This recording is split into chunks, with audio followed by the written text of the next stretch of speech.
It happens in the blink of an eye. A screech of tires, a dull thud, and the sound of a bike frame crumpling against chrome. Zara doesn't even have time to gasp before the asphalt rushes up to meet her. The last thing she sees before the world tilts into darkness is a man stepping out of a sleek, black sedan. Kang Jin-hyuk. Late 40s, eyes like cold flint. Tattoos coil up his neck like dark ivy, disappearing beneath the collar of an expensive coat, inked remnants of a life soaked in blood and power, a past he buried but never truly escaped. He doesn't flinch at the sight of blood pooling beneath the broken bike. He doesn't look away from the unconscious girl. He looks at his driver, ignoring a ringing phone that carries $1 billion merger, and gives the order that shatters his future: forget the deal. The hospital is closer. Move. Later, in a hallway smelling of bleach and silence, Zara is a ghost. No ID. No phone.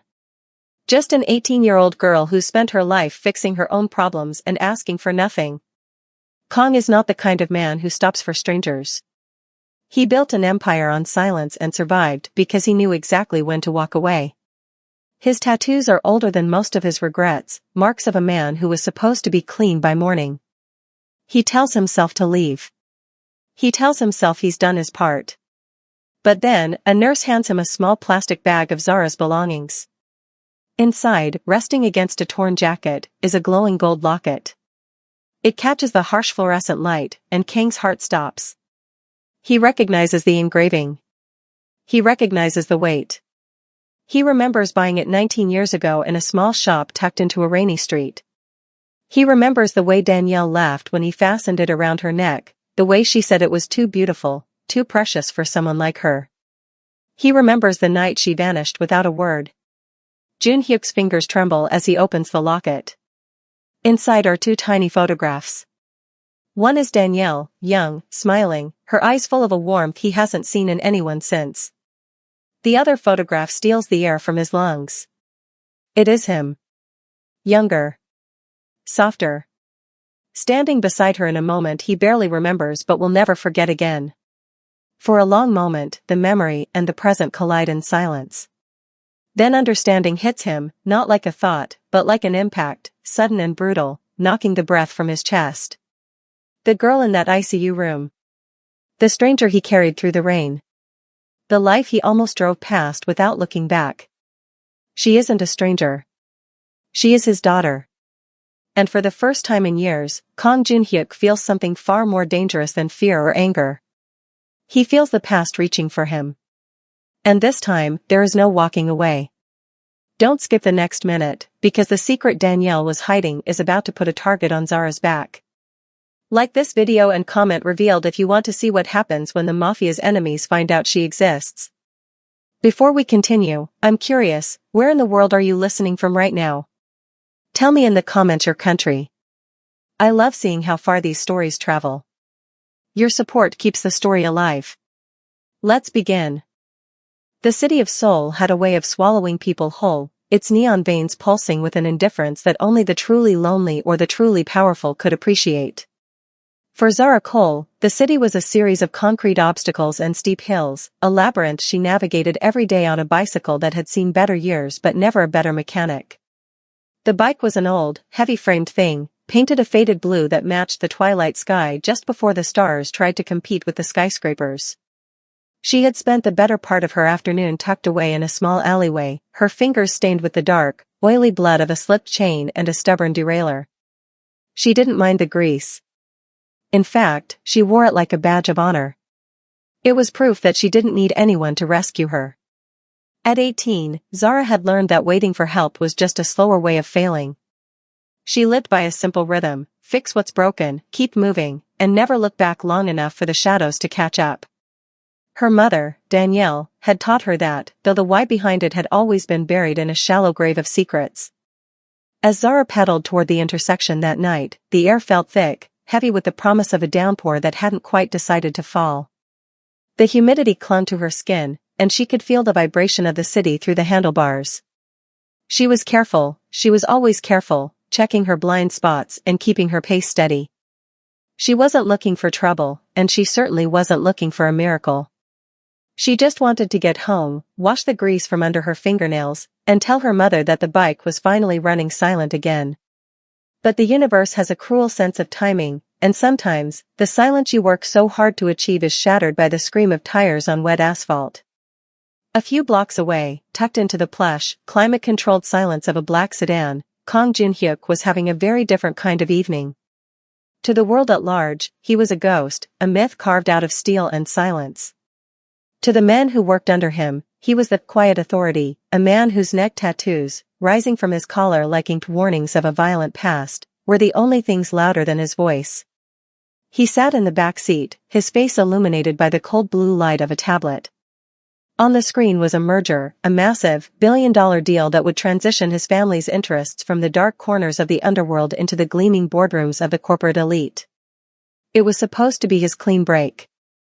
For years, he had been moving pieces on a chessboard that spanned continents, trying to wash the blood from a legacy he never asked for but had inherited with a grim efficiency. The board members are already at the hotel, Chairman, his driver, Minho, said quietly. Minho was a man who had seen Kang at his worst, a man who remembered when the tattoos were fresh and the blood on Kang's hands wasn't metaphorical. They're expecting a signature by 8. This is the final step.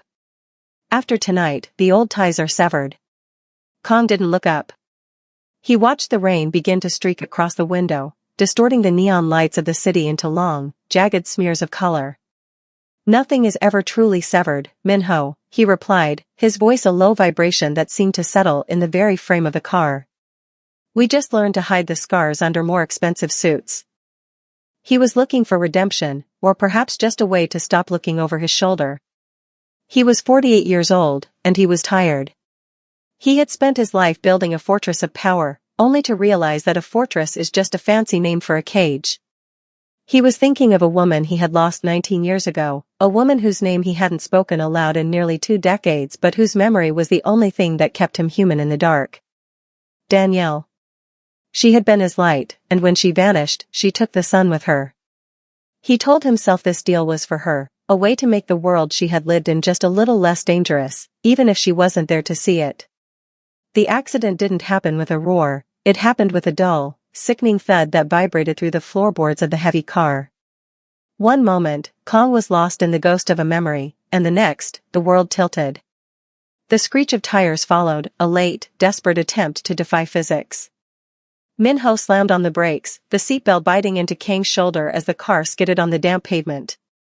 Silence rushed back into the street, heavier than before. Chairman, Minho breathed, his hands gripping the steering wheel so hard the leather groaned. She came out of nowhere. The bike, it just. Kang was already moving. He didn't wait for Minho to open the door. He stepped out into the humid night, the first drops of rain landing on his dark suit like tiny, cold bullets. He didn't look at the dent in his fender or the shattered headlight. His eyes were locked on the crumpled frame of a blue bicycle and the girl lying several feet away. She was so small against the vastness of the intersection. She lay in a heap, one leg twisted at an angle that made Kang's stomach tighten. Her jacket was torn, and her face was partially obscured by a mess of dark curls and the shadow of the streetlights. Kang walked toward her, his pace measured but his heart doing something it hadn't done in years, it was racing. He stood over her, his long shadow falling across her still form. He was a man who had seen death in 100 different ways, a man who had delivered it himself more times than he cared to remember. But this was different. This wasn't a soldier in a war or a rival in a dark alley.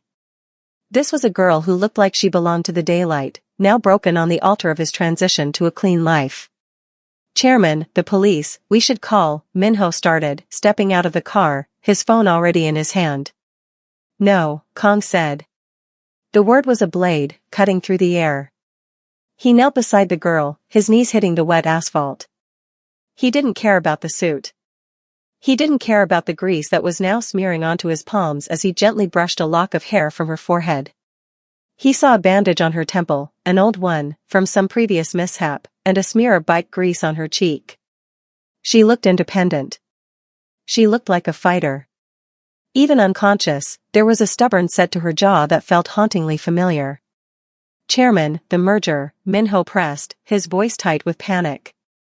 The board. If we aren't there in 20 minutes, the deal collapses. They'll think you're being intercepted.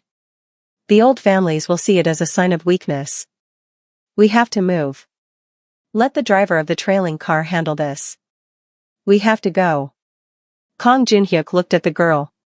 He felt the heat of her skin, the shallow, ragged rhythm of her breath. He looked at her hands, small and calloused, the fingernails stained with the same grease that marked his own expensive sleeves. In that moment, the billion-dollar merger, the clean future, the corporate legacy, it all felt like ash. He saw a girl who had no one there to catch her, a girl who had been fixing her own bike in a city that didn't care if she lived or died. He remembered a night 19 years ago when he had made the smart choice, the calculated choice, and it had cost him everything that mattered. He wasn't going to do it again. The hospital is 3 blocks away, Kang said, his voice rising with a command that brooked no argument. He slid one arm under the girl's knees and the other behind her back, lifting her with a grace that belied his size. She was light, too light, as if she had been running on nothing but sheer will.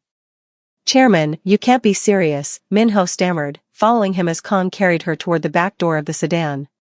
If you show up at a public hospital with a girl you just hit, the press, the optics, it will ruin everything. Kang paused, his hand on the door handle.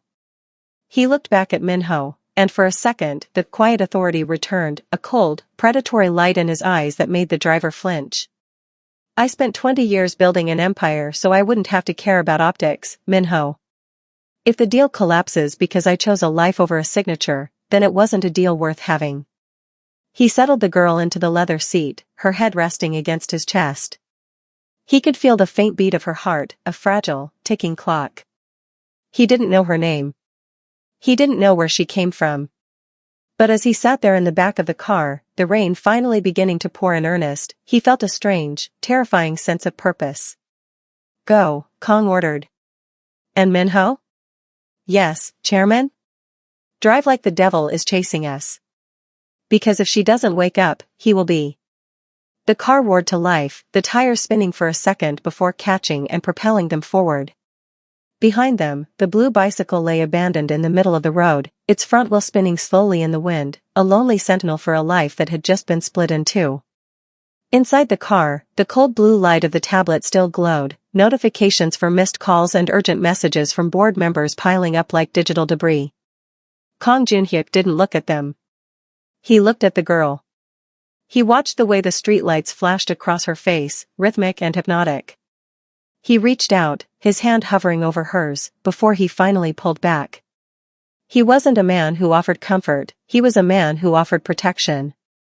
And as the car swerved through the rain-slicked streets toward the emergency room, the man who had built his power on silence found himself praying for a sound, any sound, from the girl in his arms.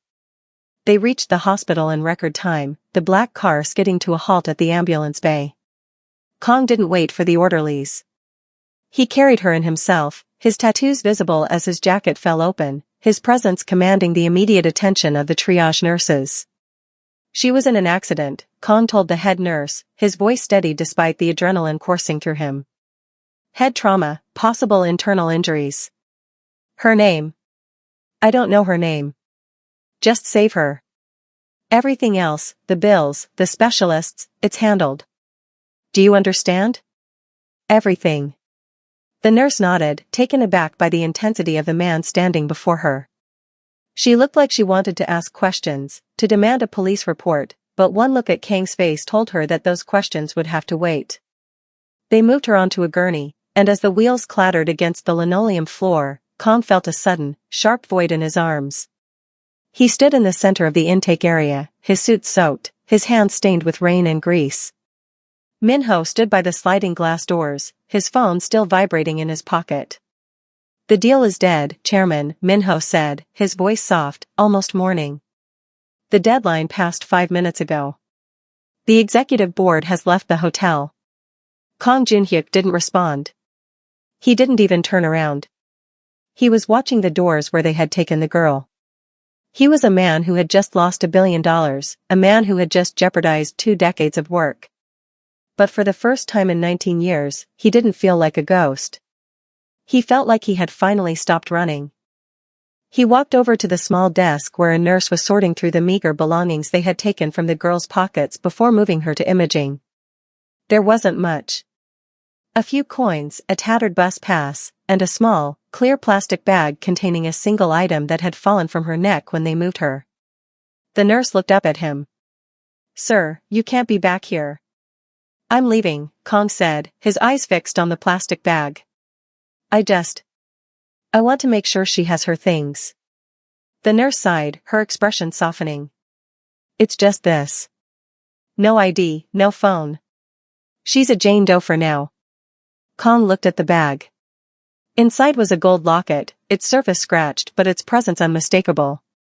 Even through the plastic, it seemed to catch the harsh light of the hospital, glowing with a warmth that felt like a punch to the gut.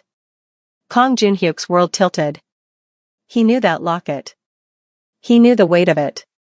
He knew the secret engraving on the inside of the back cover, a date and a set of initials he had traced with his own thumb 1,000 times in his dreams. He had bought that locket 19 years ago. He had placed it around the neck of a woman named Danielle Cole and told her it was a promise that he would always find his way back to her. Seconds later, as the silence of the hospital hallway pressed in on him, the truth shattered the last of his composure. The girl on the operating table wasn't just a stranger he had saved. She was the reason he had been trying to get clean all along. She was his. His knees didn't buckle, but his soul did. He reached out, his hand trembling as he touched the plastic bag. The quiet authority was gone, replaced by a man who realized that the metal meeting metal on that dark road hadn't been an accident at all. It was a collision of two worlds that should never have been apart. "Chairman?" Minho asked, stepping closer, sensing the shift in the air. "What is it?" Kong Junhyuk didn't answer. He couldn't. He just gripped the bag, the gold locket digging into his palm, and for the first time in his life, the man who had everything realized just how much he had to lose. The impact was over, but the fallout was only just beginning. He turned back toward the surgery doors, his jaw set, his eyes burning with a new, dangerous light. He had spent his life ending things. Now, he was going to fight for the only thing he ever wanted to keep. "Cancel everything," Kong whispered, though there was no one left to cancel with. Find out who was tracking her. Find out why she was on that road. "And Minho?" "Yes, Chairman?" "Call the old guard. If anyone so much as breathes in her direction, I want them erased." The transformation was complete. The businessman was gone. The father had arrived. And as the rain hammered against the hospital windows, Kong Junhyuk prepared to turn the city red to keep his daughter's world clean. The hospital corridor stretched out before Kong Junhyuk like a long, sterilized throat, swallowing the sound of his footsteps. The air here was different from the world he inhabited. It smelled of sharp alcohol and the slow, heavy scent of fading hope. In his world, things were decided with a glance or a whispered word in a dimly lit room, but here, life was measured in the rhythmic beep of monitors and the frantic scratching of pens on clipboards. He stood outside the heavy double doors of the surgical wing, his back against the cool, painted cinder block, staring at the small plastic bag in his hand as if it held a live grenade. Inside, the gold locket shifted with a soft, metallic clink. It was a sound that shouldn't have been able to penetrate the thick silence of the hallway, yet it roared in his ears like a landslide. He moved toward a row of orange plastic chairs, sitting down with the stiff, mechanical movements of a man whose body had forgotten how to rest. He didn't look at Minho, who was pacing near the elevators, still checking his watch and answering muted calls from the board members who were now undoubtedly screaming for Junhyuk's head. The billion-dollar merger was a corpse now, cold and abandoned in a hotel ballroom across the city. Junhyuk didn't care. He reached into the bag and pulled the locket out, letting the chain drape over his calloused fingers. The metal was cold, but the memory it carried was white-hot. He remembered the day he had bought it. It had been a humid afternoon in the Gold District, a place where people went to turn their sweat into something permanent. He had walked in with his sleeves rolled up, his neck tattoos still fresh and angry, looking like exactly what he was, a rising enforcer for a family that didn't believe in mercy. The jeweler had trembled, but Junhyuk hadn't been there for a tribute. He had been there for a gift. He had chosen the heaviest gold, a piece that felt substantial, as if its weight could anchor Danielle to him in a world that was constantly trying to tear them apart. He had paid in cash and walked out into the rain, feeling a strange, terrifying warmth in his pocket. With a thumb that had pulled triggers and broken bones, he now gently pried the locket open. It resisted for a moment, the hinge stiff from years of being worn against a heart, before it gave way. Inside, the engraving was still clear, protected from the elements by the seal of the metal. *K and D. Always asterisk and below it, the date. The night they had stood on the roof of a crumbling apartment building, looking out over a soul that seemed too big and too cruel for two people who only had each other. A shadow fell over him, and he didn't need to look up to know it was Minho. The driver's presence was a tether to the reality he was supposed to be leading, the reality of power, mergers, and mafia politics. "Chairman," Minho said, his voice hesitant, hushed by the gravity he sensed radiating from his boss. The nurse came out. "They've moved her to a recovery room. She's stable, but she hasn't woken up. They're calling her Jane Doe. They need to file a report with the authorities since there's no identification." Junhyuk closed his eyes, his grip tightening on the locket until the metal bit into his palm. "Her name isn't Jane Doe," he whispered. His voice was a rasp, the sound of a man who had spent a lifetime holding his breath. "Her name is Zara." Minho paused, his brow furrowed in confusion. "Zara? Sir, how could you possibly know?" Junhyuk opened his hand, revealing the locket. "I gave this to her mother 19 years ago. The night I thought I lost her. The night I was told she was dead." The realization hit Minho like a physical blow. He knew the stories. Every man in the organization knew the legend of the woman who had humanized the quiet authority and then vanished, leaving behind a man who was more shadow than soul. Minho looked toward the recovery room doors, then back at the girl's bicycle grease still staining Junhyuk's expensive suit. "If she's Danielle's daughter." Minho started, the weight of the implication hanging in the air. "She's mine," Junhyuk finished. The words felt like an admission of guilt and a declaration of war all at once. For 19 years, he had lived as a man without a future, a man whose only goal was to turn his blood-soaked past into a clean, corporate legacy so he could die in a bed rather than a gutter. He had thought he was doing it for his own redemption. Now he realized he had been building a kingdom for a ghost, never knowing that the ghost had a pulse. He stood up, the orange chair scraping against the floor. "I need to see her. Now." "Sir, the doctors, they said family only." "I am the only family she has," Junhyuk growled, walking past Minho with a renewed, predatory focus. He didn't ask for permission. He didn't wait for a nurse to guide him. He followed the instinct that had kept him alive in the underworld, the ability to find the most important thing in a room full of distractions. He found her in room 412. It was a small, cramped space that felt too sterile for the vibrant, independent girl he had seen on the road. Zara lay in the bed, her skin a deep, beautiful contrast to the pale hospital sheets. A bandage was taped to her forehead, and a thin tube ran into her arm, delivering the fluids her body needed to recover from the impact. Her eyes were closed, her lashes long and dark against her cheeks. In the quiet of the room, Junhyuk could see the details he had missed in the rain. She had Danielle's nose, that slight, elegant curve. But the jaw, the stubborn, defiant line of it, that was his. He pulled a chair to the bedside, moving as quietly as he could, as if he were afraid that his very presence might shatter her. He was a man of violence, a man of iron and ink, and sitting in this room felt like a sacrilege. He looked at his hands, the knuckles scarred, and felt a sudden, sharp wave of shame. How could he be her father? How could a man who had spent his life destroying families be the one to claim this girl? He thought of Danielle. He had met her in a club where she was singing, her voice the only thing that could cut through the noise of his life. They had lived in a fever dream for 6 months, a mafia enforcer and a girl with a voice like honey. He had tried to hide her, tried to keep her in the daylight while he moved through the dark. But the shadows always find a way in. He had been sent on a mission that had gone wrong, a betrayal from within his own family. When he had returned, bloodied and broken, he was told she had been caught in the crossfire. He was told she was gone. He had spent 2 decades believing that lie.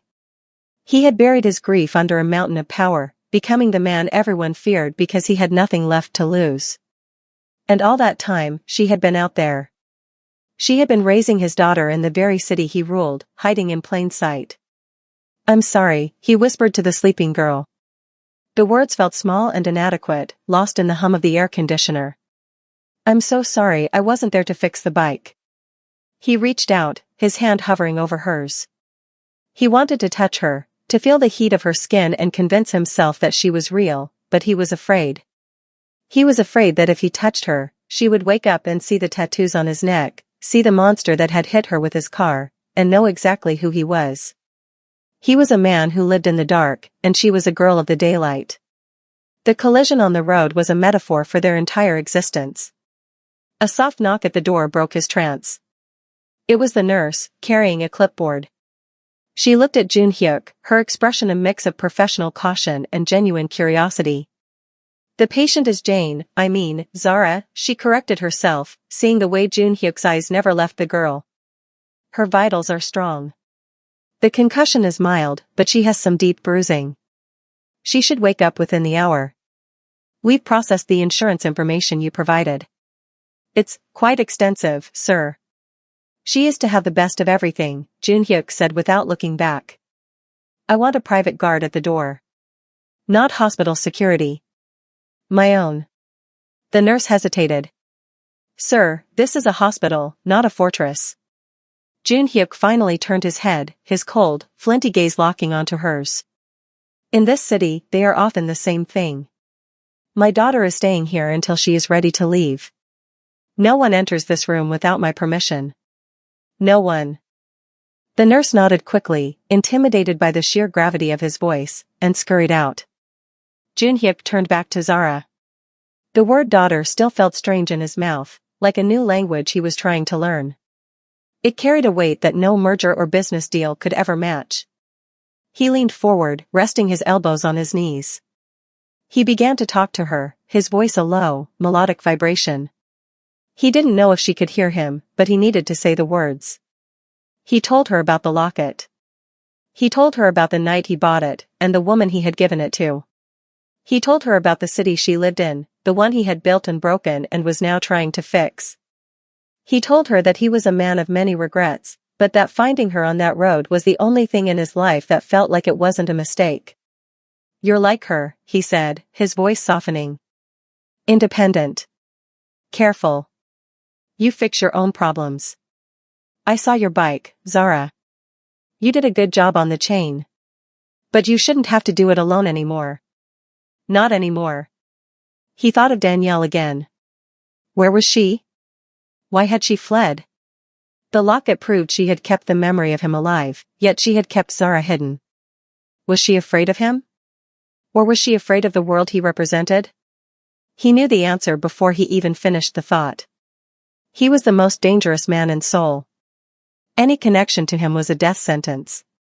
Danielle hadn't been hiding Zara from him, she had been hiding Zara from his enemies. And now, by hitting her with his car and bringing her to this hospital under his name, he had blown that cover into 1,000 pieces. Panic, a cold and unfamiliar feeling, surged through his chest. He stood up and walked to the window, looking out at the rainy street below. He saw the black sedans of his own men stationed at the entrances, but he also saw the shadows of the city. He knew how this world worked. Word would travel. The quiet authority had abandoned a billion-dollar merger for a nameless girl. People would ask why. They would dig. They would find the connection. He wasn't just her father, he was her greatest threat. He turned back to the bed, watching the rhythmic rise and fall of her chest. He had a choice. He could leave now, pay the bills anonymously, and disappear back into the shadows, letting her believe he was just a guilty businessman who had done the right thing. He could let her go back to her life of fixing bikes and living in the daylight. But then he looked at the locket on the bedside table. Always, he couldn't leave her. Not again. He had spent 19 years as a ghost, and he wasn't going to let his daughter be one too. If the world was going to come for her because of him, then he would simply have to destroy the world first. He pulled out his phone and dialed a number he hadn't used in years, a number that belonged to the old guard, the men who didn't care about mergers or corporate images, the men who only understood loyalty and blood. "It's Kong," he said when the line picked up. "I need a full sweep of the Cole residence. Danielle Cole. Find her, protect her, and bring her to the hospital. And find out who has been watching them. If there's even a hint of a tail, erase it." He hung up and looked at Zara. He could feel the shift in the room, the way the air seemed to thicken with the impending storm. He was no longer a man trying to be clean. He was a man who realized that sometimes, to protect the light, you have to become the darkest thing in the room. He sat back down and reached for her hand. This time, he didn't hesitate. He wrapped his large, scarred fingers around her small, calloused ones. Her skin was warm, a vital, pulsing reality that grounded him. "Wake up, Zara," he whispered. "Wake up so I can tell you who you are." As if in response, her fingers twitched. It was a small movement, a tiny spark of life, but it sent a jolt through Jun Hyuk that nearly brought him to his knees. He watched her face, his heart hammering against his ribs. Her curls shifted against the pillow, and a small, pained groan escaped her lips. Her eyelids fluttered, struggling against the weight of the anesthesia and the trauma. Jun Hyuk held his breath, the world outside the room fading into nothingness. There was only this, the girl, the locket, and the truth that was about to change everything. Zara's eyes opened. They were bloodshot and unfocused at first, wandering across the sterile white ceiling before finally settling on the man sitting beside her. She looked at him for a long time, her mind cloudy and slow. She saw the dark suit, the tattoos rising from his collar like inked warnings, and the intense, haunted look in his eyes. She didn't scream. She didn't pull away. She just looked at him with a quiet, observant intensity that made his breath catch. "You," she rasped, her voice thin and dry. "The car." "I'm here," Jun Hyuk said, his voice thick with emotion. "You're safe. I promise you, Zara, you're safe." She frowned slightly, the name sounding strange to her in his voice. She looked down at their joined hands, then at the locket resting on the table. Her eyes widened, a flash of recognition breaking through the haze. She looked back at him, her gaze searching his face, looking for the man Danielle had described in stories that always ended too soon. "How do you have that?" she whispered, pointing at the locket. Jun Hyuk picked it up, the gold gleaming in the light. He held it out to her, his hands steady even as his world trembled. "I gave this to your mother a long time ago," he said. "I've been looking for it for 19 years. I just didn't know I was looking for you, too." Zara stared at him, the silence in the room growing until it felt like it might burst. The identity gap was closing, the truth rushing in to fill the void. She wasn't just a girl on a bike anymore. She was the daughter of the most dangerous man in the city. And as she looked into his eyes, she saw the inked warnings for what they truly were, a map of the life he had lived to get back to her. The locket's secret was out. The fracture was complete. And in the quiet of room 412, the Korean Mafia boss and the girl from the road began the long, dangerous journey of becoming a family. Jun Hyuk knew the war was coming, but as he held his daughter's hand, he knew he finally had something worth winning for. He leaned back in the chair, the weight of the locket in his pocket and the weight of his legacy on his shoulders, and waited for the daylight to break. The rain had transitioned from a violent downpour into a persistent, haunting mist that clung to the windows of the hospital, blurring the neon lights of Seoul into ghostly smears of violet and gold. Inside room 412, the air was thick with the weight of decades-old secrets. Zara had fallen back into a light, fitful sleep, her hand still twitching occasionally as if she were reaching for the bicycle handlebars that were no longer there. Kong Jun Hyuk stood by her bed for a moment longer, the gold locket now tucked safely into the inner pocket of his suit, resting directly over his heart. He felt a phantom warmth emanating from the metal, a compass needle finally pointing toward the north he had lost 20 years ago. He stepped out into the hallway, where the clinical white light seemed to sharpen the edges of his resolve. Minho was waiting, his face pale and drawn. He held a tablet that was now buzzing with a different kind of urgency. The corporate merger was dead, but a new, more dangerous machinery had been set in motion. "We found the address," Chairman Minho whispered, his voice echoing slightly in the empty corridor. "It's a small apartment in a district that doesn't show up on the luxury maps. It's quiet, tucked behind a seafood market.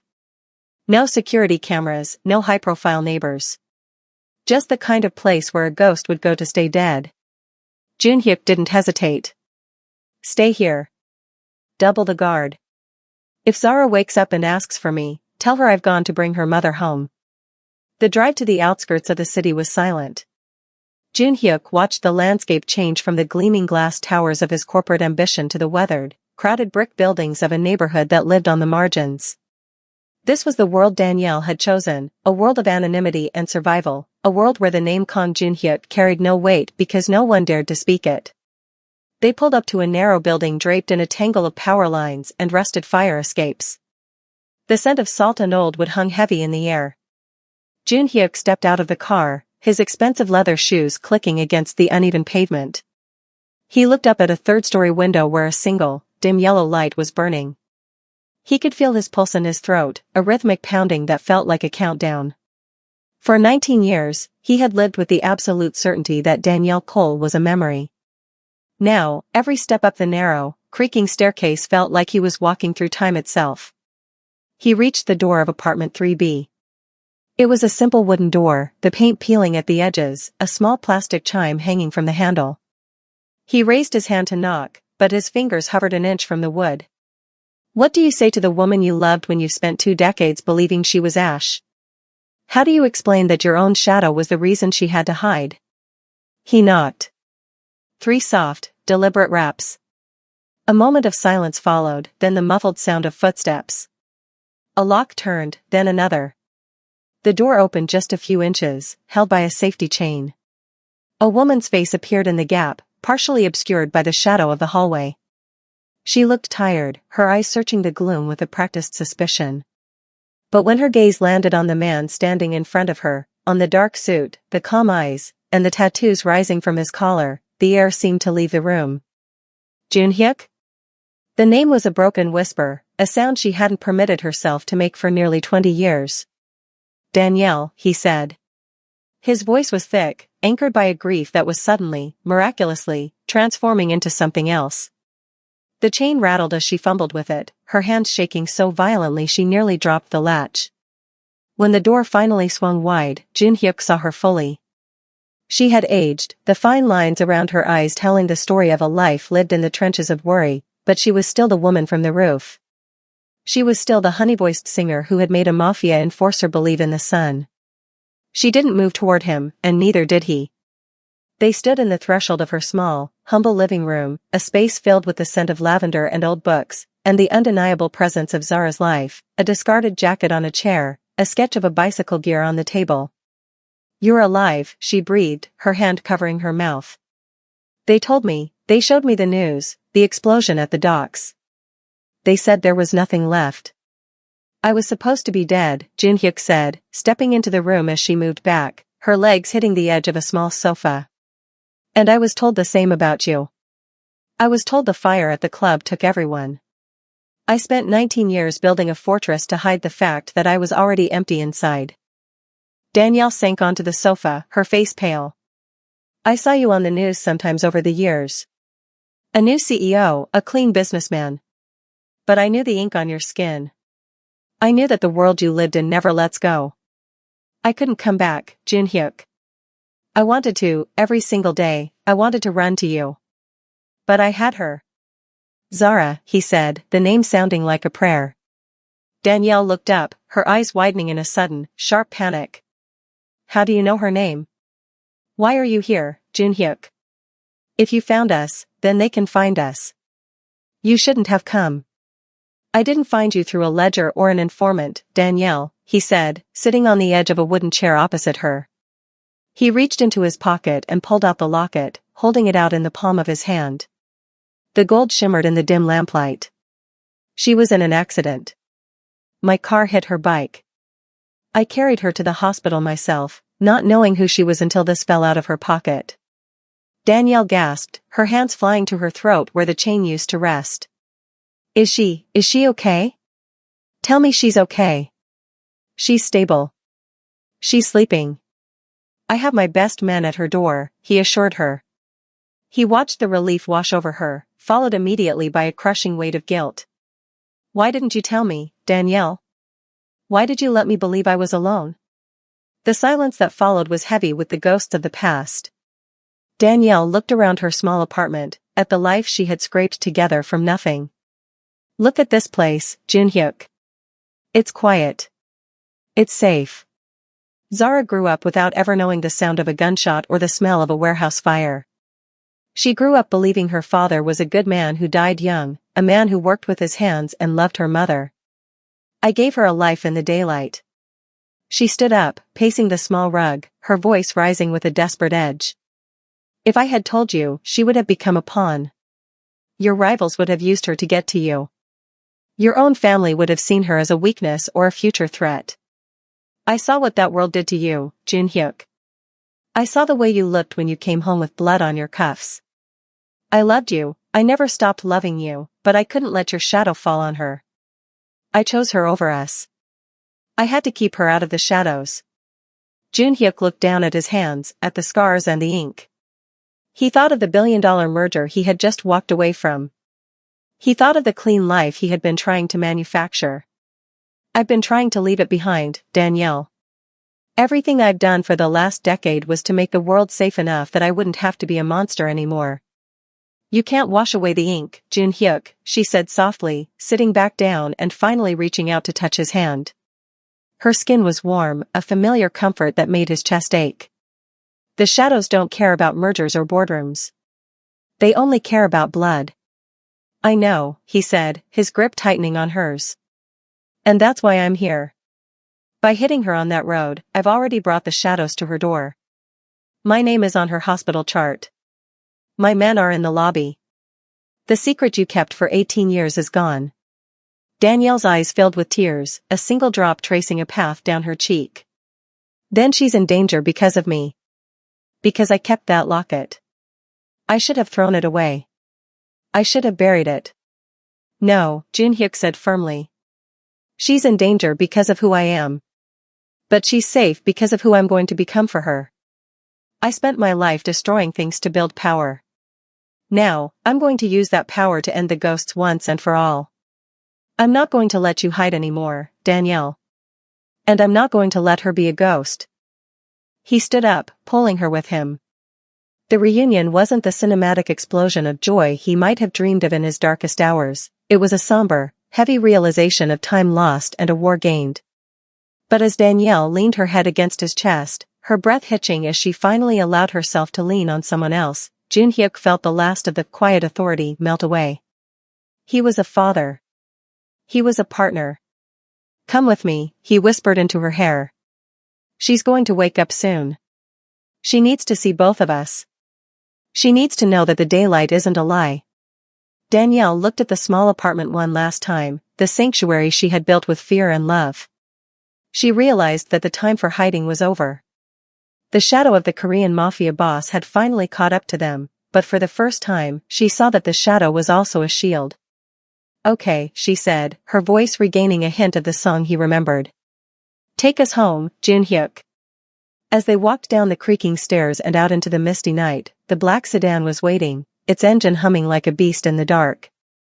Junhyuk opened the door for her, his hand resting on the small of her back. He looked up at the moon, partially obscured by the Seoul smog, and felt a grim, soaring sense of purpose. The ghost of Danielle was gone, replaced by the woman he would burn the city down to protect. The journey back to the hospital was the beginning of a new chapter, one where the shadows would finally have to learn to fear the light. The hospital room was a symphony of low-frequency hums and the distant, rhythmic squeak of rubber soles on linoleum, but to Zara, it felt like a battlefield where the smoke was finally clearing. She drifted in and out of a shallow, medicated sleep, her mind snagging on fragments of memory, the screech of tires, the smell of rain, and the weight of a gold locket that felt heavier than the bike she had spent her life maintaining. When her eyes finally opened and stayed open, the harsh fluorescent glare of the ceiling seemed to have softened. The shadows in the corner of the room weren't just shadows anymore, they were people. Kang Junhyuk sat in the same orange plastic chair, his dark suit now rumpled, his presence a heavy, grounding force that seemed to anchor the room. Beside him stood a woman whose silhouette was so familiar it made Zara's heart ache with a sudden, sharp clarity. It was Danielle. Her mother looked different. The constant, vigilant tension that had defined her for 18 years had been replaced by a raw, exposed vulnerability. Her eyes were red-rimmed, her hands twisting a damp tissue into a small, white knot. "Mom?" Zara's voice was a dry rasp, barely more than a whisper. Danielle was at her side in an instant, her cool hand pressing against Zara's cheek. "I'm here, baby. I'm right here. Don't try to move too fast. The doctors said you need to rest." Zara's gaze drifted past her mother to the man standing just a few feet away. Junhyuk didn't move toward her. He stood with his hands clasped in front of him, a posture of respect and restraint that felt alien on a man with inked warnings climbing his throat. The gold locket sat on the bedside table, its lid flipped open like an accusing eye. "He was the one," Zara said, her memory sharpening. "In the car. He brought me here." She looked back at her mother, her brow furrowed in a confusion that was rapidly curdling into suspicion. "How do you know him, Mom? Why is he looking at us like he's seen a ghost?" Danielle's breath hitched, a small, broken sound that seemed to signal the collapse of an 18-year-old dam. She looked at Junhyuk, a silent plea for help that he answered by stepping forward into the light. "Zara," Junhyuk said, his voice a low vibration that seemed to settle in the marrow of her bones. "My name is Kang Junhyuk. 19 years ago, I was a man who lived in the dark. I loved your mother with everything I had, but the life I led, it didn't allow for things like light or family. I was told she was gone. I was told the fire took her." Zara's head spun. She looked at the locket on the table, the initials K and D, and then back at the man. The pieces of the puzzle were falling into place, but the image they formed was a nightmare she didn't know how to wake up from. "You told me he was a mechanic," Zara said, her voice rising, cracking with a sudden, jagged edge of anger. She turned her eyes toward Danielle, who flinched as if struck. "You told me he died in an accident when I was a baby. You told me we were alone because the world was just unlucky. You lied to me. Every day for 18 years, you looked me in the eye and lied. I was protecting you, Zara." Danielle cried, the tears finally spilling over. "I saw what his world did. I saw men in suits who looked like him come to our door with blood on their hands. I saw the way he looked when he came home after a job. When the fire happened at the club, I realized it was my only chance. If I stayed, you would have been born into a cage. If I died, you could be free. I didn't give you a father, but I gave you a life where you didn't have to look under the car for a bomb every morning. So you gave me a ghost instead?" Zara pushed herself up, ignoring the throbbing pain in her temple and the protest of the four-line in her arm. "You let me grow up wondering why we were always moving, why you were always looking over your shoulder. You let me believe I was the daughter of a ghost while the man who actually gave me life was running this city." She turned her gaze to Junhyuk, her eyes blazing with a fierce, independent fire that made the Mafia boss pull back an inch. "And you? You're the quiet authority. I've heard the names. I've seen the news. You built an empire on people's fear. And you hit me with your car because you were too busy sealing a clean deal to notice a girl on a bike."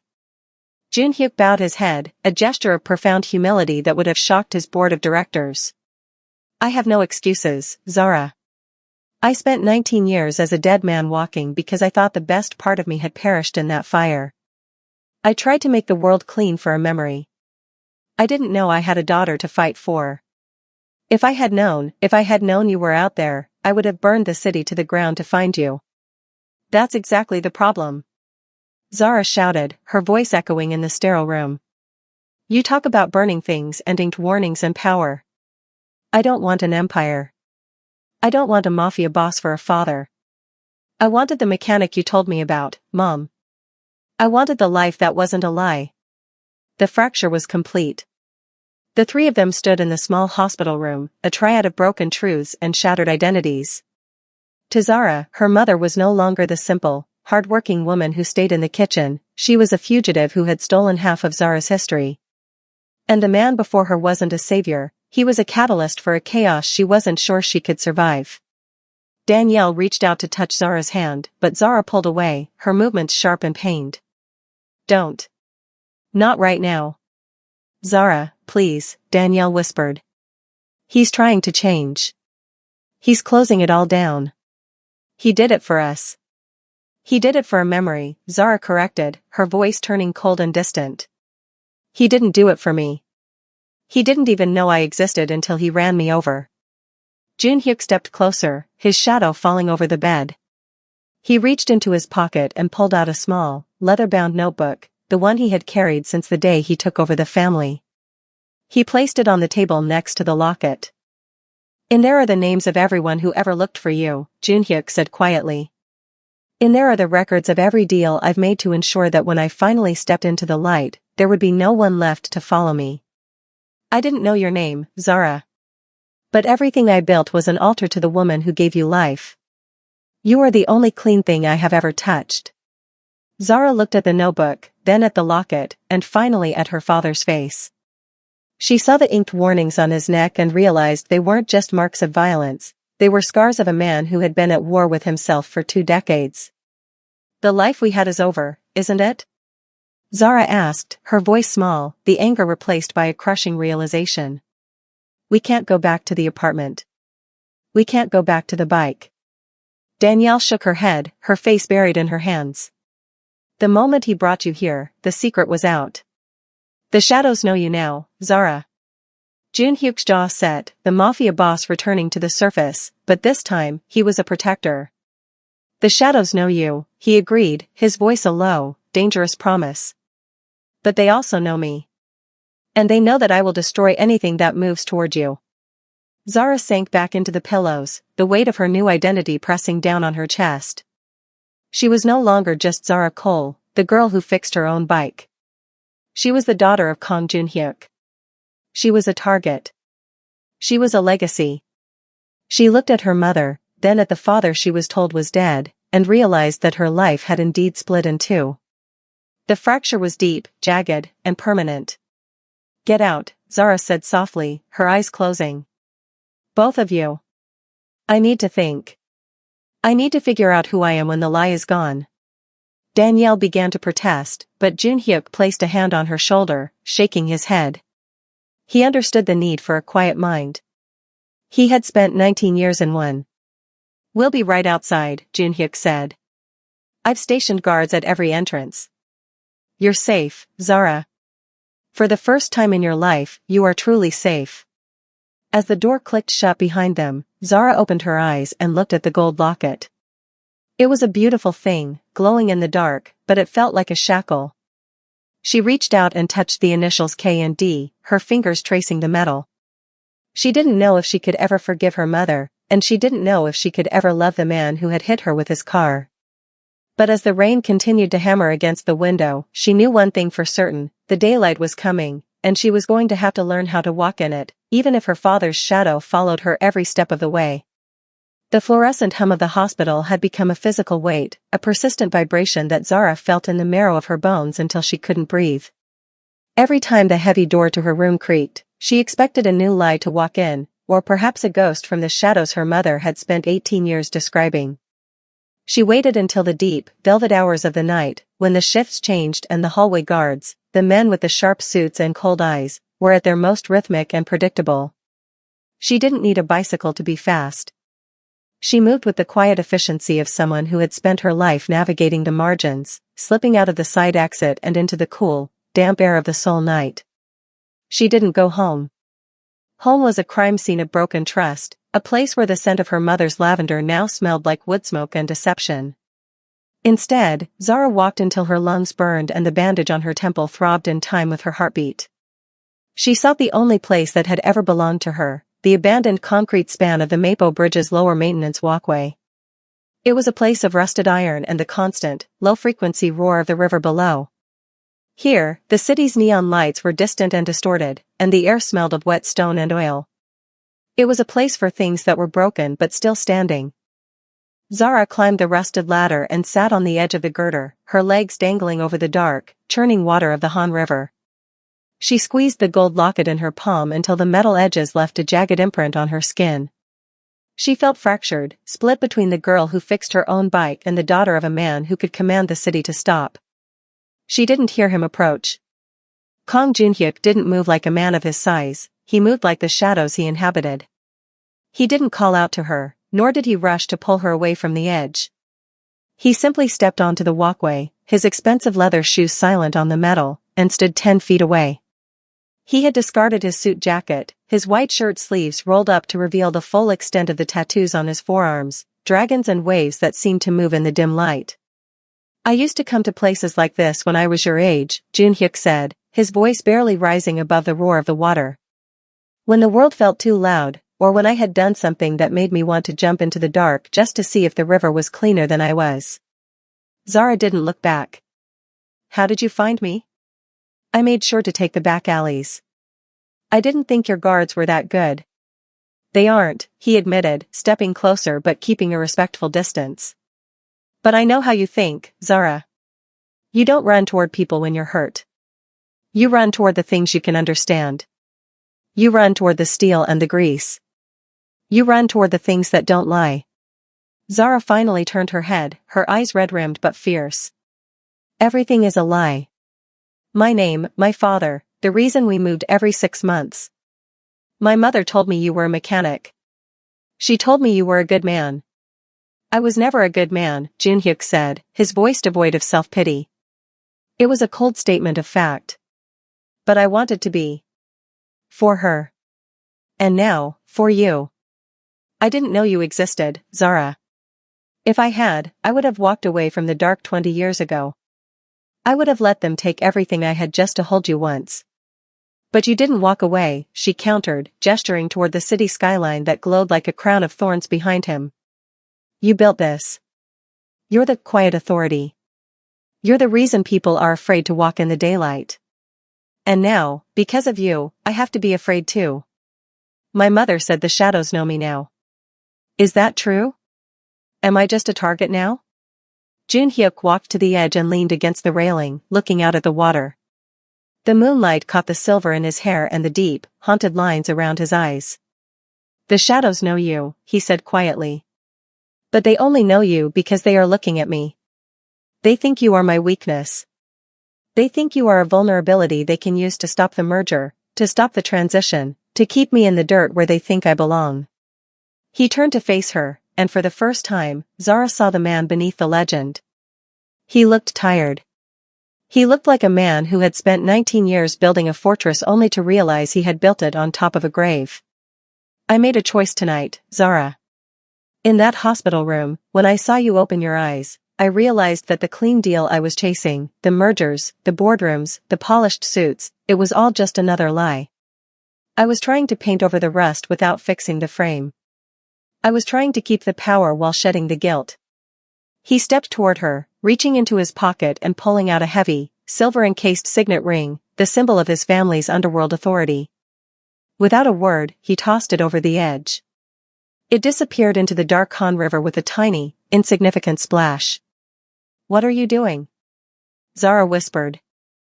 I'm ending it, Junhyuk said, his voice vibrating with a sudden, terrifying resolve. All of it. The empire, the debts, the quiet authority. I'm not just transitioning, Zara. I'm dismantling. I'm going to burn the old world down until there is nothing left but ash. I will liquidate every asset, sever every tie, and erase every name that could ever pose a threat to you or your mother. You can't just quit, Zara said, her voice trembling. Men like you, they don't get to just walk away.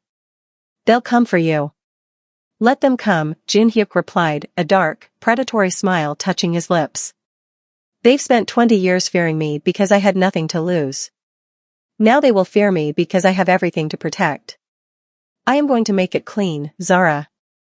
Truly clean. Not for the board members, and not for the press. For you. He knelt on the metal walkway so he was at eye level with her. He didn't try to touch her, but the intensity of his gaze was a physical weight. I can't give you back the 18 years of lies. I can't be the mechanic your mother told you about. But I can be the man who ensures you never have to look over your shoulder again. I will be the shield between you and the dark until there is no dark left. That is my vow. Under this bridge, by the blood we share, I will make it clean. Zara looked at him, searching his face for the quiet authority, but all she found was a father.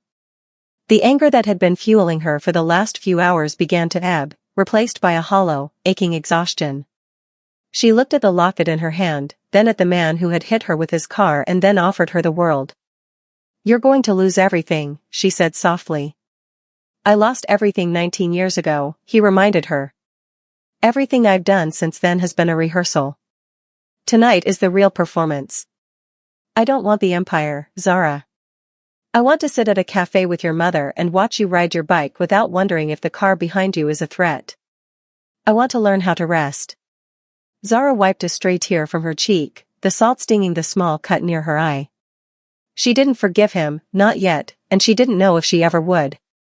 But as she looked at the tattoos on his neck, the inked warnings that he was now promising to turn into a fortress for her, she realized she couldn't run anymore.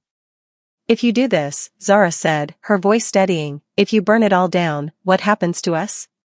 "We walk into the daylight," Junhyuk said. "Together." He held out his hand, not as a command but as an invitation. Zara looked at the scarred knuckles and the ink, then slowly, tentatively, she reached out and placed her hand in his. His grip was warm and solid, a promise in the dark. As they stood together on the abandoned bridge, the wind howling through the girders and the river rushing beneath them, the bridge vow was sealed.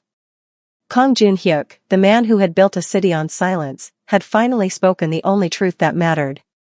The war was coming, and the corporate world was about to see what happens when a mafia boss decides that his daughter's peace is worth more than $1 billion empire. "Let's go home, Zara," he said. "We have a lot of work to do." They walked back toward the city, two figures moving through the mist, one a man reclaiming his soul, the other a girl discovering her power. Behind them, the Mapo Bridge stood silent, a witness to the moment the shadows began to retreat. The fracture was still there, but for the first time, it didn't feel like a breaking point. It felt like a beginning. The transition from the shadows of the Mapo Bridge to the glass and steel canyons of Seoul's financial district was not merely a change in geography, it was a descent into a different kind of warfare. For Kang Junhyuk, the battlefields of his youth had been defined by cold steel and dark alleys, where an enemy's intent was as clear as the blade they carried. But in the climate-controlled corridors of Kang Industries, the weapons were ledgers, NDAs, and the poisonous drip of whispered rumors. As Junhyuk began the agonizing process of dismantling his criminal ties, a new predator emerged from the light, one who wore a $1,000 silk tie and a smile that never reached his eyes. Park Sung-jae, the chief operating officer and a man Junhyuk had once trusted to be the clean face of the company, sat in his corner office overlooking the city. To the world, Park was a visionary executive, the architect of the billion-dollar merger that had just collapsed. To Junhyuk, he was now a shark sensing blood in the water. Park had spent years positioning himself to inherit the legitimate side of the empire, and the sudden appearance of an 18-year-old girl with a bicycle and a gold locket was a variable he had not accounted for. To Park, Zara Cole wasn't a daughter, she was a glitch in his meticulously programmed ascent. The sabotage began subtly, like a hairline fracture in a load-bearing wall. While Zara stayed hidden in a high-security safe house Junhyuk had established, a penthouse that felt more like a gilded cage, the foundation of Kang Industries began to groan. First, it was the logistics contracts. Shipments of medical supplies and tech components, the very backbone of Junhyuk's legitimate transition, began to vanish in transit or were seized by anonymous customs tips. Then, the investors began to flee. Someone was leaking selective fragments of Junhyuk's past, carefully curated to make it look like the quiet authority was not leaving the Mafia, but rather bringing the Mafia into the boardroom. Junhyuk stood in his office, staring at a bank of monitors displaying the plummeting stock price. He felt the old rage simmering in his gut, the urge to find the source of the leak and silence it with the permanence he had once specialized in. But he had made a vow under the bridge. He had promised Zara he would make it clean. Every time he felt his hand twitch toward the drawer where he used to keep his silenced pistol, he remembered the way she had looked at him, the mix of fear and hope that he could actually be the man her mother had described. "He's targeting the logistics wing," Chairman Minho said, stepping into the office with a stack of audited reports. "Park Sung-jae has been meeting with the minority shareholders in private. He's telling them that your personal distractions, he means Zara, are making you a liability. He's calling for an emergency board meeting to vote on your removal."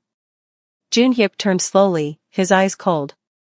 He thinks he can use my daughter to bait me back into the dark. He wants me to react like a thug so he can prove to the board that I haven't changed. It's working, Minho admitted. The shareholders are terrified. And there's more. Zara's safe house. Someone tried to bypass the digital encryption on the security gates last night. They didn't get in, but they left a message. A physical one. Minho placed a small, transparent evidence bag on the desk. Inside was a charred remains of a bicycle tire. Junhyuk's jaw tightened so hard the muscles in his neck strained against the inked warnings of his tattoos. It was a direct threat. Park wasn't just trying to take the company, he was testing the boundaries of Junhyuk's newfound restraint. He was targeting Zara as the weak spot, a pressure point to see if the Mafia boss would break his vow of nonviolence. Meanwhile, Zara was beginning to feel the walls of the penthouse closing in. She spent her days pacing the floor-to-ceiling windows, looking down at the city where she had once been free. She missed the grease on her hands. She missed the anonymity of her old life. But more than that, she felt the invisible threads of the corporate war tightening around her. She found the anonymous messages on her laptop, ghostly pings that bypassed her father's firewalls. Your father's past has a long reach, Zara, one read. Asterisk, do you really think a man with those tattoos can ever be clean? You are the anchor dragging him down, asterisk. She didn't tell her father about the messages. She didn't want to see the quiet authority return to his eyes. But she began to do what she had always done, she began to fix things. Using the high-end workstation in the penthouse, Zara started digging into the very company that was supposed to be her inheritance. She didn't look at the polished PR reports, she looked at the raw data, the logistics logs, and the archived contracts. Her independent mind, the one that could find a fault in a complex derailleur by sound alone, began to find the patterns in the corporate sabotage. She found the discrepancies in the shipping manifests, small, repetitive errors that all led back to a shell company controlled by Park Sung-jae. He wasn't just sabotaging the company to oust her father, he was embezzling from the transition fund to build a war chest of his own. The tension reached its breaking point on a Tuesday afternoon, when the air in Seoul felt stagnant and heavy. Junhyuk received a call from Park. Chairman, Park's voice was smooth, devoid of any obvious malice. The board is meeting tomorrow. We've heard the rumors about your daughter. It's a shame, really. A girl like that, she deserves a father who isn't a target. If you step down now and hand over the remaining shares, I can ensure that the shadows you're so worried about go back to sleep. Think of it as a severance package for your conscience. Junhyuk held the phone, his knuckles white. He looked at a photo of Danielle and Zara that he had recently placed on his desk, the only clean thing in the room. You're making a mistake, Sung-jae, Junhyuk said, his voice a low, terrifying vibration. You think my daughter is my weakness. You think she's the anchor that stops me from moving. But you've forgotten why I'm called the quiet authority. I didn't build this empire because I was loud. I built it because I was thorough. The board won't care about thoroughness when they see the police reports I've filed regarding your unorthodox security measures, Park retorted. Goodbye, Junhyuk. Give my regards to the girl. I hope she likes the view from the penthouse. It's the last high ground you'll ever hold. The line went dead. Junhyuk stood in the silence of his office, the corporate shadow looming over everything he had tried to build. He realized that the battle for his soul wouldn't be won with a vow or a signature. It would be won by outmaneuvering a man who thought that clean meant weak. He walked to the window and looked toward the penthouse where Zara was. He didn't know that at that very moment, Zara was hitting send on an encrypted file to Minho, a file containing the digital proof of Park's embezzlement. She was no longer just the protected, she was becoming the protector. The stage was set for the final confrontation. The corporate shadow had tried to use Zara as a weapon against her father, but they had both underestimated the girl who fixed her own bike. The empire was crumbling, but as Junhyuk looked out at the city, he didn't see ruin. He saw the opportunity to finally burn away the rot. The war was no longer in the alleys, it was in the light of the boardroom, and for the first time in his life, Kang Junhyuk felt like he was playing with a deck that wasn't stacked against him. Minho, Junhyuk called out, his voice regaining the sharp, crystalline clarity of a commander. Prepare the car for tomorrow morning. and tell Zara to get her best suit ready. If Park wants a show, we're going to give him one he'll never forget. The fracture was still there, but as the corporate vultures circled, the Mafia boss and his daughter were finally moving in sync. The shadows were deep, but the daylight was coming, and it was going to be blinding. The night air was a cold, damp blanket that smelled of diesel and the impending rain that always seemed to follow the Kong name. Zara sat on the edge of the plush, oversized sofa in the penthouse, the blue light of her laptop screen the only thing illuminating the room. She was deep into the digital architecture of Kong Industries, her fingers flying across the keys with the same rhythmic precision she used to use when tensioning bike spokes. But the silence of the high-rise was deceptive. It wasn't the peaceful silence of her old apartment, it was the heavy, pressurized silence of a submarine under thousands of feet of water. She could feel the corporate shadow moving in the dark, a presence that didn't need to break a window to make itself felt. The notification sound was small, a sharp ping that made her jump. It wasn't an email or a work message. It was a video file, sent from an untraceable relay. Zara hesitated, her heart hammering against her ribs, before clicking play. The footage was grainy, taken from a distance. It showed the seafood market near her mother's old apartment. It showed Danielle walking to the store, her head down, her shoulders hunched in that familiar, defensive posture. Then, the camera zoomed in. A man in a gray suit, unmistakably one of Park Sung-jae's observers, was standing only a few feet behind her, holding a phone as if he were just checking the time. He looked at the camera and smiled.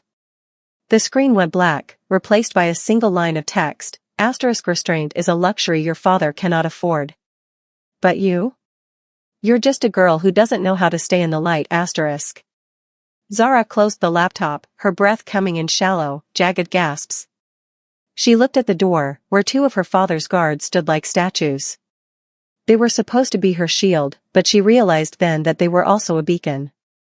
By staying hidden, by letting her father make it clean on his own, she was leaving the flank wide open. Park Sung-jae didn't want a boardroom brawl, he wanted to terrorize the one thing that made Kang Jun-hyuk hesitate. She stood up and walked to the floor-to-ceiling windows, looking out at the sprawling, neon labyrinth of Seoul. She saw the Mapo Bridge in the distance, a thin silver thread over the dark Han River. She thought about the vow her father had made there, to dismantle his empire for her. He was trying to become a better man, but in doing so, he was fighting with one hand tied behind his back. He was trying to play by the rules of a world that Park Sung-jae was currently rewriting.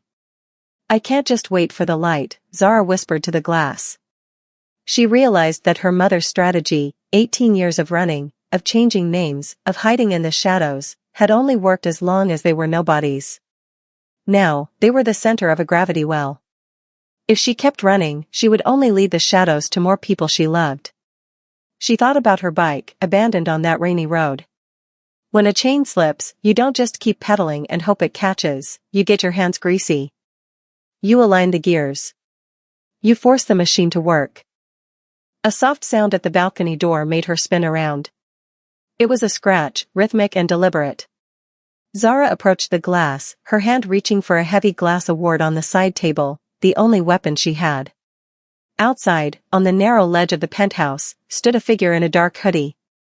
For a terrifying second, she thought it was an assassin. But as the figure looked up, she saw the polished face of Park Sung-jae's personal assistant, a man she had seen in the background of her father's corporate briefings. He didn't try to enter. He held up a physical envelope against the glass, his eyes wide with a strange, frantic energy. He tapped the glass once and then disappeared into the shadows of the building's exterior maintenance track. Zara opened the door, the cold wind rushing into the climate-controlled room. She grabbed the envelope and retreated inside, her hands shaking. Inside were photos, not of Danielle, but of the boardroom. They showed the internal security logs of the embezzlement she had been tracking. But there was something else, a map of the logistics routes where the seizures were happening, and a handwritten note, * he isn't just stealing. He's planting. The medical shipments contain more than just medicine. If the board sees what's in those crates tomorrow, your father goes to prison for life. He won't just be unclean, he'll be a ghost again. *. The threat was no longer just corporate, it was existential. Park was going to frame Jun-hyuk for the very crimes he was trying to leave behind. He was going to use the quiet authority's reputation as the evidence. Zara felt a cold, crystalline calm settle over her. It was the same feeling she got when a repair was particularly difficult, when the solution required more than just strength, it required a perfect understanding of the mechanism. She couldn't run to her father with this. If she did, his instinct would be to protect her, to hide her further, perhaps even to revert to the quiet authority and commit a violence that would prove Park right. "I have to be the one," Zara said, her voice steadying. She went back to the laptop. She didn't look for Park's embezzlement anymore. She looked for the leak. If Park was planting contraband in the shipments, there had to be a digital trail, a signature for the rerouted manifests, a timestamp for the warehouse overrides. She began to code, using the independent, self-taught skills she'd developed to bypass the restrictive firewalls of her childhood. She moved through the company's mainframe like a ghost, her independent mind finding the flaws that the high-priced security teams had missed. She found it. A hidden subdirectory in the logistics software, accessible only by a high-level override key, Park Sung-jae's key.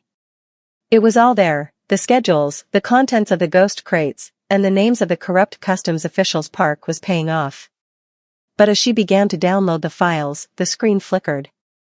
A red dialog box appeared in the center of the display, * access denied.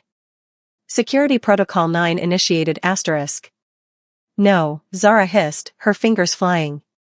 The lights in the penthouse began to pulse, a slow, rhythmic red. The guards at the door turned, their radios crackling with static. Zara realized that by touching the files, she had tripped a silent alarm that Park had set as a trap for anyone, including her father, who tried to look too closely. The threat in the dark was no longer a whisper, it was a siren. She heard the heavy thud of boots in the hallway. It wasn't her father's men. The guards at her door were suddenly engaged in a muffled struggle, the sound of bodies hitting the wall echoing through the thin wood. Zara didn't panic. She didn't wait for a rescuer. She grabbed her laptop, her mother's locket, and the envelope, and headed for the service elevator she had mapped out days ago. She stepped into the dark, industrial lift just as the penthouse door was kicked open. As the elevator descended, Zara looked at her reflection in the scratched metal walls. Her face was pale, the bandage on her temple slightly frayed, but her eyes were different. The innocence the thumbnail had once captured was gone, replaced by a realization that was far more dangerous. She wasn't just his daughter. She was his partner in this war. She reached the basement garage, the smell of oil and cold concrete greeting her like an old friend. She found her father's car, the one he had been using to visit her. She didn't have the keys, but she knew the bypass for the electronic ignition of this specific model. She had studied it while she was trapped in the penthouse. Within seconds, the engine hummed to life. She drove out into the night, the neon lights of Seoul rushing past her like a blur of digital rain. She wasn't running away from the shadows. She was driving straight into the heart of the corporate shadow. She was going to the boardroom. She was going to show them that a girl who fixes her own bike knows exactly how to take a machine apart when it's built on a lie. The bridge vow had been her father's promise to her. Now, this was her promise to him. She would not let him be a monster for her sake. She would be the light that exposed the rot. As she pulled into the shadows across from the Con Industries headquarters, she saw the black sedans of the board members beginning to arrive for the emergency session. She saw Park Sung-jae step out of his car, looking clean, polished, and utterly confident. He thought he had won. He thought the black girl was a weak spot. Zara gripped the steering wheel, the gold locket around her neck glowing with a faint, reflected light. "You think you know who I am," she whispered, her eyes locked on the executive. "But you've never seen me fix a machine." The threat was real, and the dark was deep, but Zara Cole was done hiding. She was moving from fracture to choice. And in the morning, when the city woke up, the quiet authority wouldn't be the only name they feared. They would know the daughter who refused to let the daylight be a lie. The glass doors of the Con Industries executive floor didn't slide open, they parted like a curtain before a final act. The air in the corridor was refrigerated and sterile, smelling of expensive cologne and the electric hum of high-stakes machinery. At the end of the hall, the boardroom was a sanctuary of dark wood and silenced voices, where the future of an empire was being weighed on a scale of greed and fear. Inside, the atmosphere was funereal. Park Sung-jae sat at the head of the long mahogany table, his fingers steepled, looking every bit the savior the panicked board members had been praying for. He had spent the last hour meticulously dismantling Kang Jin-hyuk's reputation, laying out a trail of digital breadcrumbs that led straight to the ghost shipments he had planted. "It is a tragedy," Park said, his voice a smooth, practiced baritone. "But we cannot allow a man's personal ghosts to drag this company back into the gutter. Jin-hyuk has proven that he is a liability. For the sake of our shareholders, for the sake of our legacy, we must vote for his immediate removal." Jin-hyuk sat halfway down the table, his posture unnervingly still. He looked like a man made of stone, his eyes fixed on a point just above Park's head. He didn't defend himself. He didn't roar. He was a man waiting for a storm he knew he couldn't stop. He had made a vow to be clean, and in this room, his silence was being used as an admission of guilt. The board members, a dozen men and women in various states of agitation, began to murmur their agreement. The chairman of the board raised a hand to call for the vote. "Is there any further?" The heavy oak doors at the back of the room swung open. The sound was a sharp, percussive intrusion that made several executives jump. Framed in the doorway was a girl who looked like she had walked straight out of a street fight and into a palace. Zara Cole was wearing a suit that was a fraction too large, one she had scavenged from her father's penthouse wardrobe, and her temple was still marked by the frayed bandage of the accident. She looked small against the vastness of the boardroom, but her eyes held a crystalline, terrifying focus. "The vote is premature," Zara said. Her voice wasn't loud, but it carried the independent weight of someone who had spent her life relying on no one but herself. Park Sung-jae stood up, his face a mask of patronizing concern. "This is a private session, young lady. Security, please escort Miss." "I'm not a guest, and I'm not a distraction," Zara interrupted, walking toward the table with a stride that made the board members lean back. She didn't look at her father. She looked only at Park. "I'm the person who found the leak in your logistics manifest. And I'm the person who's going to show this board exactly what you've been doing with their transition funds." Jin-hyuk's head turned slowly, a flicker of shock crossing his face before it was replaced by a grim, soaring pride. He watched as his daughter, the girl who fixed her own bike, reached the center of the table and slammed a silver flash drive onto the mahogany. "You think my father is the liability?" Zara asked, looking around the room at the silent executives. "You think a man with tattoos on his neck can't be trusted? Then you should look at the man in the silk tie. Because while my father was trying to burn his old world down for the sake of this company, Park Sung-jae was rebuilding it in the shadows." She tapped a key on the central console. The massive projection screen at the end of the room flickered to life. It didn't show the grainy police reports Park had prepared. It showed the raw, encrypted logs Zara had pulled from the logistics mainframe. It showed the shell companies, the offshore accounts, and the digital signatures on the contraband manifests. "The crates weren't my father's," Zara said, her finger pointing at a highlighted line of code. "The override key used to authorize those shipments belongs to the COO's private terminal. It was logged at 2 a.m. 3 nights ago, the same time Mr. Park was supposedly at a charity dinner." The room erupted into a low, frantic buzzing. Park's face went from pale to a sickly, mottled gray. "This is a fabrication. This girl is a common thief who broke into our servers." "I didn't break in," Zara countered, her voice turning cold and sharp. "I fixed the machine. I found the part that was grinding the gears and I removed it." She turned her gaze back to the board. Every shipment seized by customs in the last month was a setup designed to drive the stock price down so Mr. Park could execute a hostile takeover using embezzled funds.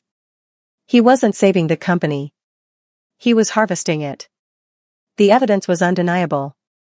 The logs were a map of a betrayal so thorough it left Park no room to move. He looked around the table, searching for an ally, but the board members were already turning away, their loyalty shifting to the side of the data. Jin-hyuk stood up then. He didn't need to speak. His presence was a heavy, atmospheric pressure that seemed to drain the air from the room. He walked to the head of the table, standing directly behind Park. The quiet authority was back, but it wasn't the violence they feared, it was the absolute, crushing weight of his judgment. "You targeted my daughter," Jin-hyuk said, his voice a low, terrifying vibration that made the water in the glasses on the table tremble. You thought she was the weak spot in the frame. But you forgot that a machine is only as strong as its smallest part. And Zara? She's the part you couldn't break.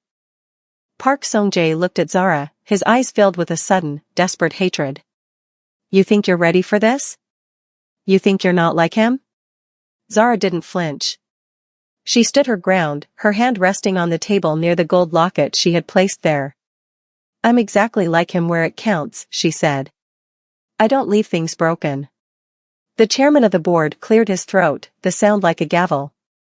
Mr. Park, you are hereby stripped of your title and your shares, pending a full criminal investigation.